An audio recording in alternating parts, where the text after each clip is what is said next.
I'm Gabby Possible, and apparently I'm the only person that likes going back to school. Welcome back to my channel, lovely friends. In today's video, I wanted to give you guys some crucial tips for making this the best year of learning that you've ever had. Because I'm a teacher, I've seen students struggle, and it honestly feels like everyone on YouTube is going through a crisis when they think of back to school. At the end of this video, please don't forget to like, comment, and subscribe, and grab your notebooks, grab your ears. Let's get started with the videos. Video, not videos, video. As a teacher, I'm always trying to make sure that our time together is as valuable and meaningful as it can possibly be for your education, which often means it's not all about doing what you want to do. Sometimes teachers give you projects that you don't really understand the point of, and you think you're never gonna need this again in your whole life. But here's the thing, regardless of what you think, out there in the real world, you're always gonna have to do things that you don't wanna do. And if you have big dreams, those big dreams are gonna come together by doing lots of little menial tasks that eat up your time and feel like busy work until eventually all those little tasks come into place and make your big dream. Our education system is flawed, and we should have more classes based on things in everyday life. But if there's one thing I learned from doing things that I didn't want to do, it was mental toughness. The ability to sit down and do the work regardless of how you feel is going to be a skill that you will appreciate every day for the rest of your life.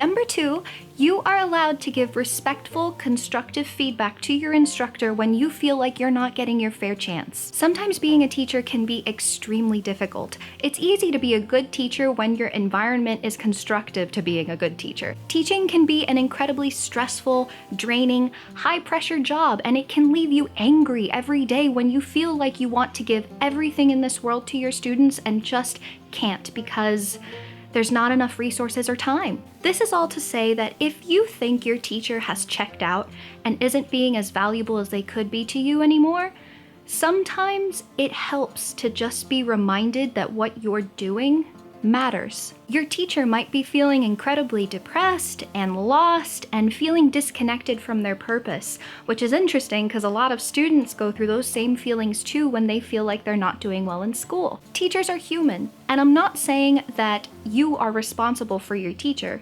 You're not. But what I am saying is that if you feel like some love and support is essential for you to be the best that you can be, the same goes for your teacher. Number 3, as a teacher, what I want you to know is that it is absolutely safe and okay for you to make mistakes. I teach a variety of age groups, and I don't know what's going on today, but my younger students are absolutely paralyzed by the idea of making a mistake. A blank canvas is like a world of doom, and having fun and just going for it seems to lead to wet robot syndrome. Having fun? Going for it? What do you mean? It's okay. Failing is literally a part of life. You will never get anywhere in this world without making mistakes and without failing. And it's not the failure that matters, it's how you confront your fear of failure that matters. Every single try, whether it works out or not, is valuable and teaches you something you didn't know before. So this year, try your best, even if it doesn't work out. If you fail because you weren't trying at all, that can lead to a very slippery slope of habitual underachievement. Please see this video to understand how that completely ruined my life for a little while, okay? Thanks! Number 5, and probably the most important tip of them all, do not take this time for granted. Right now, your only job is to learn. When you get out into the real world and get a job at 40 hours a week, you are often expected to produce work that's worth 80 hours of time. Your job as an adult often revolves around expelling information and giving lots of yourself and creating and creating and creating for yourself, for your job, and just to make a living wage.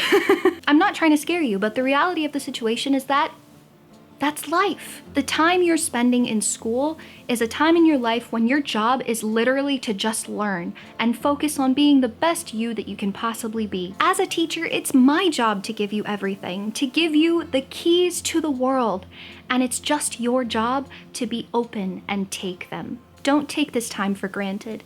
It's a beautiful time to just be able to learn. I hope you guys really enjoyed this video and found it useful. If you liked it, please leave me a comment down below letting me know what your school experience is like and one positive thing that you have experienced in school. I will see you guys in my next video. I love you. Goodbye!